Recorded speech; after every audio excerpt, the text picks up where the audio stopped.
આવતીકાલે એટલે 11 જુલાઈના રોજ આ વર્ષની બીજી મેઘા અદાવત લોક અદાલત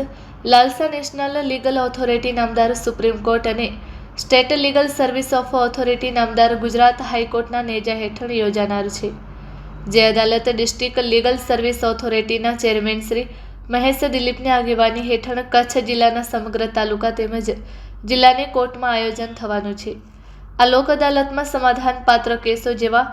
મેટ્રિમોનિયલ તકરારના કેસો તેમજ ચેક રિટર્નના કેસો, સિવિલ તકરાર જેવા કેસોનો સમાવેશ થાય છે। આ ઉપરાંત એવા કેસો કે જે હાલમાં આવેલ નથી પરંતુ ભવિષ્યમાં આવનાર છે તેવા કેસોનું કન્સિલેશન કરી તેનું કેસ તરીકે જન્મ થાય તે પહેલાં જ નિર્ણય લેવાતા હોય છે। વધુમાં તેઓએ જણાવ્યું હતું કે આવતીકાલની અદાવતમાં 11,000 કેસો જેવા રેફરન્સ થવાના છે અને તેમાંથી મોટા ભાગોના કેસોનો નિકાલ સમાધાન થાય તેવી અમોની અપેક્ષા છે। તેઓએ લોકોને અપીલ કરી કે પોતાનો કેસ પેન્ડિંગ અને સમાધાનપાત્ર હોય તેવા લોકો પોતાનો કેસ રિફર કરવા માટે જે તે તાલુકા લીગલ સર્વિસ કમિટી આવવા ડિસ્ટ્રિક્ટ લીગલ સર્વિસ ઓથોરિટીનો સંપર્ક કરી શકે। જે આવતીકાલ તારીખ 11 જુલાઈ 2026ના રોજ આ વર્ષની બીજી મેગા લોક અદાલત એટલે કે નેશનલ લોક અદાલત નાલસા નેશનલ લીગલ સર્વિસ ઓથોરિટી નામદાર સુપ્રીમ કોર્ટ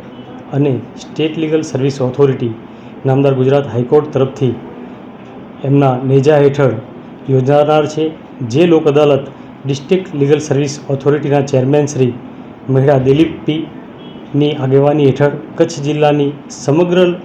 તાલુકાની કોર્ટોમાં, જિલ્લાની કોર્ટોમાં આયોજન થનારું છે અને આ લોક અદાલતમાં સમાધાનપાત્ર કેસીસ જેવા મેટ્રિમોનિયલ તકરારના કેસીસ હોય, ચેક રિટર્નના કેસીસ હોય,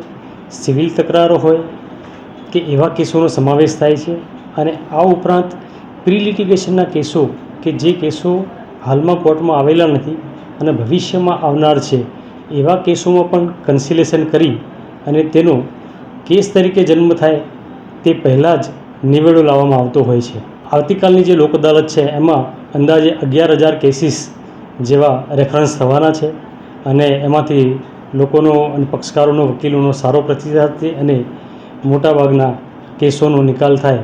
સમાધાન થાય એવી અમારી અપેક્ષા છે। લોકોને, કચ્છ જિલ્લાના લોકોને એવી અપીલ કરું છું કે પોતાનો કેસ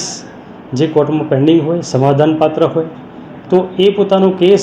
આ લોક અદાલતમાં રિફર કરવા માટે જે તે તાલુકા લીગલ સર્વિસ કમિટી અથવા તો અહીંયા ડિસ્ટ્રિક્ટ લીગલ સર્વિસ ઓથોરિટીનો સંપર્ક કરી શકે અથવા તો જે તે કોર્ટ કે જેમાં એ કેસ પેન્ડિંગ છે